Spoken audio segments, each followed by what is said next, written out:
নমস্কার বন্ধুরা, আমি সুপর্ণা। আমার আরো একটি নতুন রেসিপিতে আপনাদের সবাইকে জানাই অনেক অনেক স্বাগত। আজকে আমি আপনাদের সঙ্গে পুঁটি মাছের দারুণ সুস্বাদু একটা রেসিপি শেয়ার করব। আর এই রেসিপিটা কিন্তু তৈরি করে নেওয়া যায় একদম কম সময়ের মধ্যে। বানাচ্ছি পুঁটি মাছ ভাপা।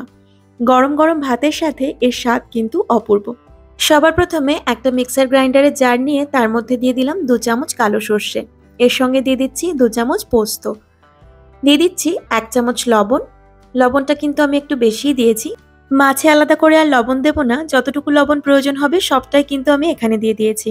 দিয়ে দিয়েছি হাফ চা চামচ হলুদ গুঁড়ো আর সামান্য একটু জল দিয়ে প্রথমে এই মশলাটাকে ভালোভাবে ভিজিয়ে রেখে দেব 10 থেকে 15 মিনিটের জন্য।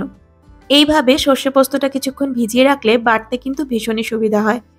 খুব ভালোভাবে পেস্ট হয়ে যাবে, একদম মিহি একটা পেস্ট তৈরি করা যাবে।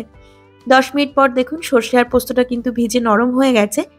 এবার আমি এর মধ্যে দিয়ে দিচ্ছি 6টা কাঁচা লঙ্কা। এই ভাপাটা কিন্তু একটু ঝালঝালি খেতে ভালো লাগে, তো আপনারা যে যেরকম ঝাল খেতে পছন্দ করেন সেই হিসেবে এখানে লঙ্কাটা দিয়ে দেবেন। যত কম জল দিয়ে মশলাটা বাটা যায় ততই ভালো। আমি একদম মিহি করে সর্ষে পোস্তর একটা পেস্ট কিন্তু এখানে বানিয়ে নিয়েছি। এবার মাছটাকে ভাপানোর জন্য একটা টিফিন বাটি নিয়ে নিলাম আর তার মধ্যে প্রথমে দিয়ে দিচ্ছি বেটে রাখা মশলাটাকে। হাতের সাহায্যে বাটি থেকে সমস্ত মশলা কেকে নিয়ে টিফিন বাটির মধ্যে দিয়ে দেবো। তবে এর মধ্যে কিন্তু আর আলাদা করে কোনো জল অ্যাড করব না। এবার এর মধ্যে মাছটাকেও দিয়ে দিতে হবে। আর পুঁটি মাছ ভাপার জন্য একটু বড় বড় মাছ ব্যবহার করতে পারলে ভালো হয়। আমার কাছে যে মাছটা ছিল সেই মাছটা কিন্তু বেশ বড় বড়। আর এই মাছটা দেখে আমার ভাপার কথাটাই আগে মাথায় এসেছিল। দিয়ে দিলাম 6টা চেরা কাঁচা লঙ্কা আর দিয়ে দিচ্ছি বেশ খানিকটা কাঁচা সর্ষের তেল। সর্ষের তেলে কিন্তু দারুণ একটা ঝাঁঝ আসবে। এবার হাতের সাহায্যে সমস্ত উপকরণ মাখিয়ে নিতে হবে। এই দেখুন, আমি সমস্ত উপকরণ ঠিকঠাক বলে দিয়েছি, কিন্তু মাছ কতটা নিয়েছি সেটাই বলতে ভুলে গেছি। এখানে মাছ আছে 300 গ্রাম।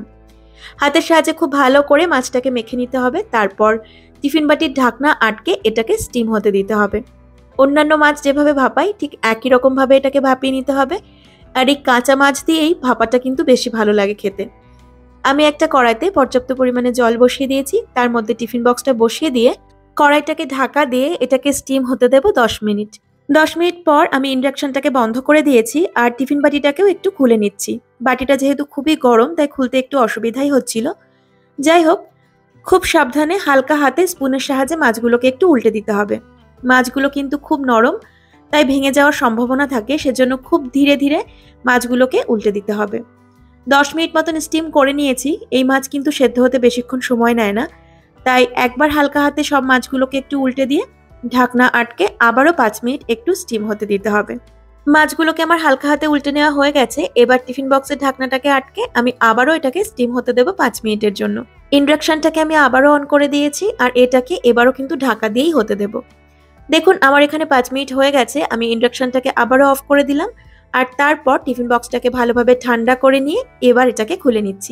ঝাল ঝাল এই পুঁটি মাছ ভাপা কিন্তু গরম ভাতের সাথে খেতে দারুণ লাগে।